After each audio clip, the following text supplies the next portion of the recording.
Uh, so let's see. I was looking at it. Was it last night or the day or so ago? That's my boy Oh, Kwame, man. Hold up, let me get him off here right quick.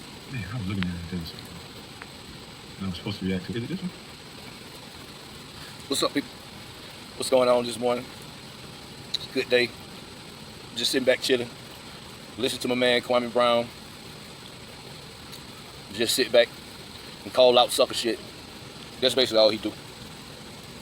He just called out all the sucker shit he see.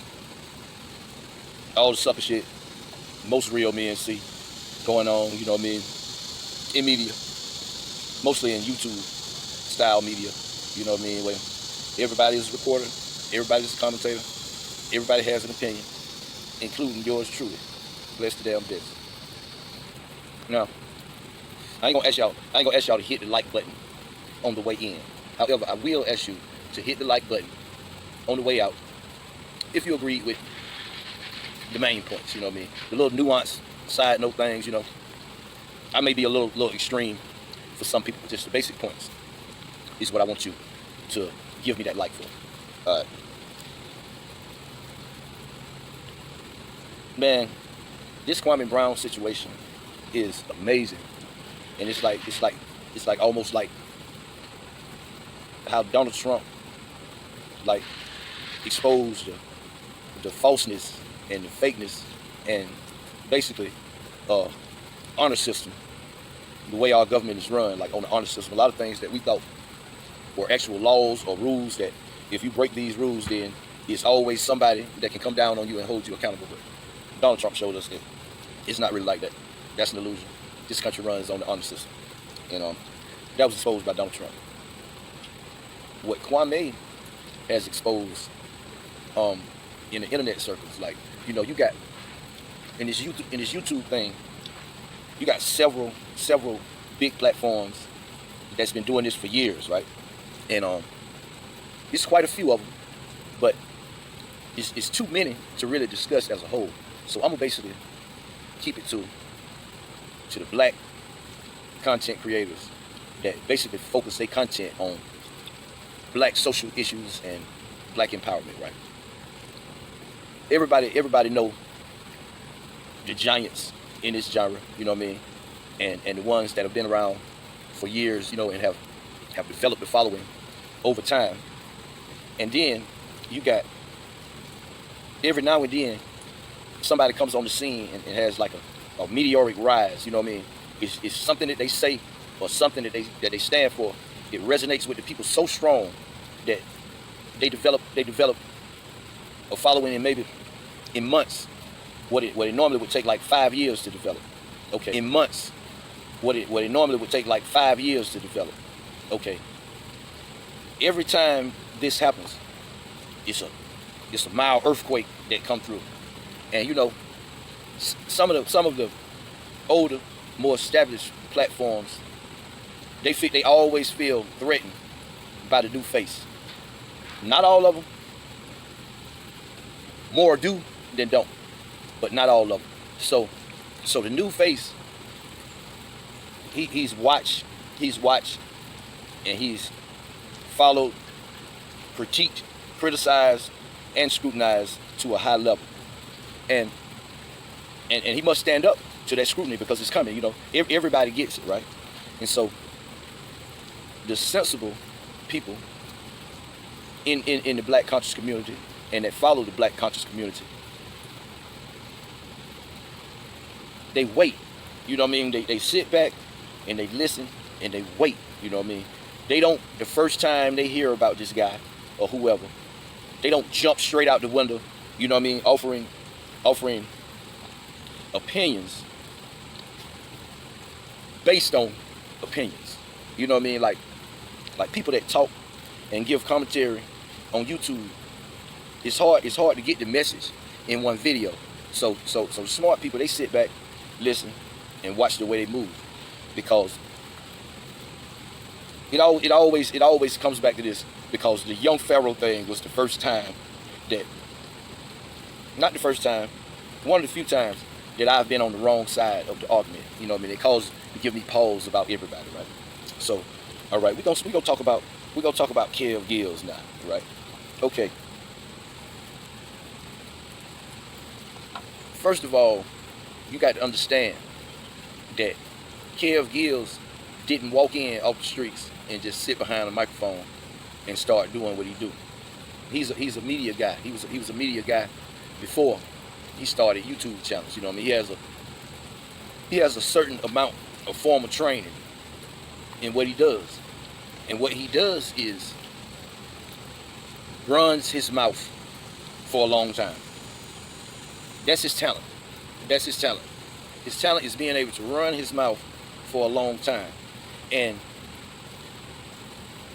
it gets dangerous when talent is in possession of somebody with low morals and low integrity. And that'll excuse me, that will cause them to use their talent for evil. And like, so, okay, he came into the game. The first time I ever heard him, he was Kev Gill's fraud department, and he had a page where basically he would watch Sonetta, and you know, at this time was the height of the debate season on Sonetta, and so all these guys, you know what I mean, the debates get personal, and it turns from the message to the man. So he would expose, you know, he would expose Brother Polite. He teamed up with Pharaoh, and you know, and they would get together and investigate and expose things, and like it was pretty much above board at that time.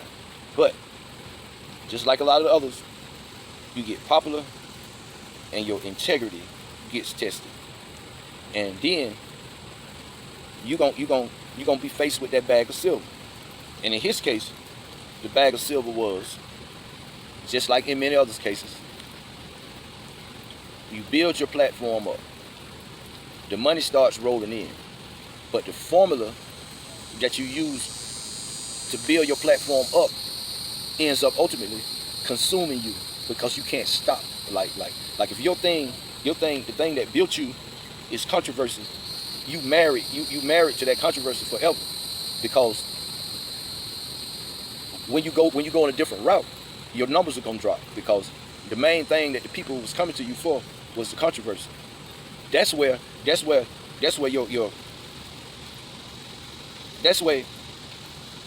you face with, okay, do I reinvent myself, or do I dig deeper and take my pure message in another direction? That's what happened with Kev Gill, right? When the controversy started to die down, he went to this quasi mosh pit spiritual style, like, you know, like it sounds like it's Christianity mixed with whatever, and it's anti everything damn near. And basically that didn't, he started to lose viewership at that time. So now he's just reduced to just basically being a clown, and it's just so sad, man. But you know what? Shout out to the big boys that stay above the fray and stay on their message, because their message is needed and valid for what we trying to do out here today. If you ain't making no videos about trying to talk up reparations and talk down white supremacy, please keep the members of the new Black Media who are doing those useful things that we need in the community name out of your mouth. Stop trying to block progress with your dusty ass mindset. You feel like you hate to see other people do what you can only sit around, talk about, and dream about. If you're not adding value to this, you tearing it down, and we don't need you. Find something else to do. You need a new category. You know what I mean? Like this a little off the subject, but it's what comes in my head when I talk about this. Look, at some point, we got to let the niggas go in favor of the critical mass of people that got their head on straight. Stop wasting breath talking to the knuckle dragon. The knuckle dragger don't want to hear that shit. Unless you talking about right here, right now, instant gratification, the knuckle dragger ain't listening. But one thing that last summer showed me was, oh, it's a use for the knuckle dragger. I tell you what, nobody can destroy and strike fear in society, in white society, like a mad group of knuckle draggers with a purpose. That's right, and that's what the insurrection of the summer of 2020 gave them. So look, they don't need to be a part of the discussion, but when it's time for it to go down, they gonna be there. So shout out to y'all. This your boy Bless the Best at his unfocused best. Holla.